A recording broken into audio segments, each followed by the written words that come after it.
Several hundred Cubans wait in the broiling sun to tour a Russian warship.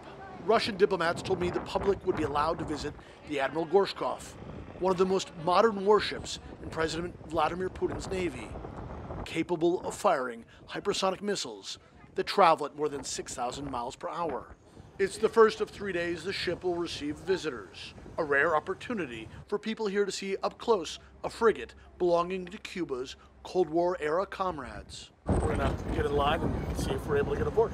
After nearly 3 hours waiting, having my Cuban resident ID card run through a database by police, and passing through metal detectors, we are told to board the غورشكوف. Just next to us is the nuclear-powered submarine Kazan, the first of its kind to come to port here. The visit of the 4 Russian ships, the largest Russian convoy to Cuba in years, is not a threat to the U.S., both Russian and Cuban officials say.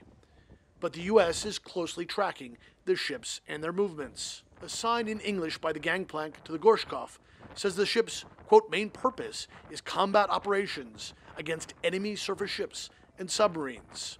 Although none of the vessels were currently carrying nuclear weapons, the Cuban Armed Forces Ministry said. Привет! Привет!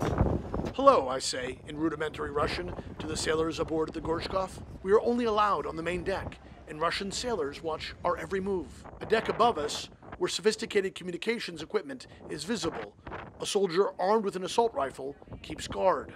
Cuba good? Good. Cuba good.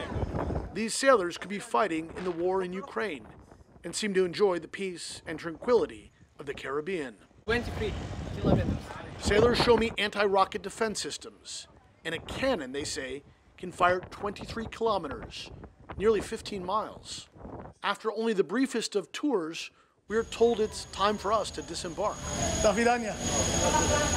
We say our goodbyes to our Russian hosts. As we leave, this Russian sailor counts us one by one to make sure no one stays behind to learn the secrets of a Russian warship stationed just 90 miles from the U.S. coast.